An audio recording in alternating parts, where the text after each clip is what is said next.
Day 17, not for the week. This is really the build-up of the first 16 weeks. And if you're here at day 17, you haven't done day 1 through day 16, these other 16 devotions, you're really going to miss out on the beauty of day 17. But day 17 is here. The couple is now married 2 times in their relationship. They said, we're not going to rouse or awaken love, ahava, this full commitment, until it so desires. And now they've said, we do. And now guess what? They get to awaken the full commitment. They get to make their covenant with each other, and we call that sex. We call that intimacy. Song of Songs chapter 4 verse 1 through Song of Songs chapter 5 verse 1. I'm not going to read it, but what I want you to do together as a couple is read it together. And in traditional Christianity and worship, what happens when people read the scriptures out loud as part of a worship service, you hear the reader say, this is the word of the Lord, and then those who are out there in the congregation say, thanks be to God. And so I would encourage you, you read this chapter, and then you can both say, this is the word of the Lord, and you can both say, thanks be to God, because sexual intimacy in the covenant of marriage is a gift from God without a doubt. And certainly, right, procreation, God said, be fruitful and multiply. He also said, enjoy it. And at the end of Song of Songs chapter 5, or 5 verse 1, this encounter that this couple has in their honeymoon, you actually see the friends speak. And if you're familiar with Song of Songs, the friends speak quite a bit. And what we see is, yeah, friends speak, the world speaks, God's children speak to each other, but ultimately God speaks.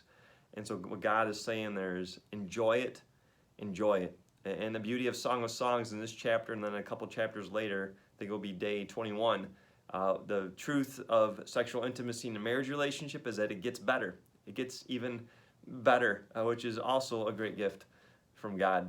But certainly, sexual intimacy is not just for procreation and enjoyment. It's also just to renew the covenant, to make that covenant with each other. There's beauty when 2 people become one flesh. There's a deep intimacy.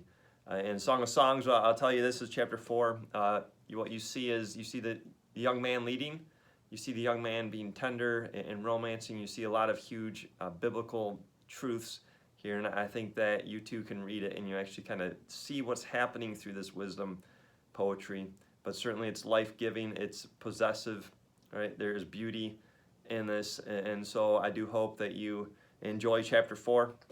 What you'll see and what I hope that you know is, as we began this Not for the Week devotional, as we talked about submitting to one another, and even in the beauty of the honeymoon moment, right? Sex is not a selfish thing, it is a selfless thing, and you see that as this couple makes love. And so chapter 5 verse 1, at the end of the moment, the friends speak, God speaks, and says, eat your fill, oh lovers. So I don't know what the application is going to look like for you and your spouse, but certainly I encourage you to talk about your honeymoon.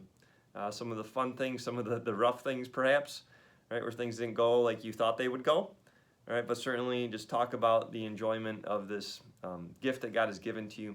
I will say this, I don't know what the conversations have been like thus far for you in your marriage relationship when it comes to you and one another, when it comes to you and Jesus. Each day we've been encouraging you to talk, to pray with each other. But marriage counselors say there's 4 leading causes for conflict in the relationship. One is communication, which is just huge, and that trumps everything and goes over everything. But then within communication, couples have conflict about finances. Couples have conflict about the in-laws, the extended family. And couples also have conflict when it comes to sex, when it comes to this intimacy. And so we need to learn how to communicate with each other. And in fact, these next days to come, I think the next 7 odd number days, actually we're going to learn to communicate with each other about this great gift. But for now, just relive the honeymoon, that covenant, right? Talk about it. If you want to have some NST, some non-sexual touching, I encourage you to go for it. Kissing is good. It is healthy for your marriage relationship, and so is brushing your teeth. And so make sure you take a shower, you smell good. Back rubs are always good. But go ahead and enjoy what God has given to you two as a married couple to enjoy, not just today or that day that you said I do, but certainly for the rest of your lives together. And so get together, pray, thank God for this gift, and just ask Him to continue to bless this gift in your marriage relationship. Peace, not for the weak.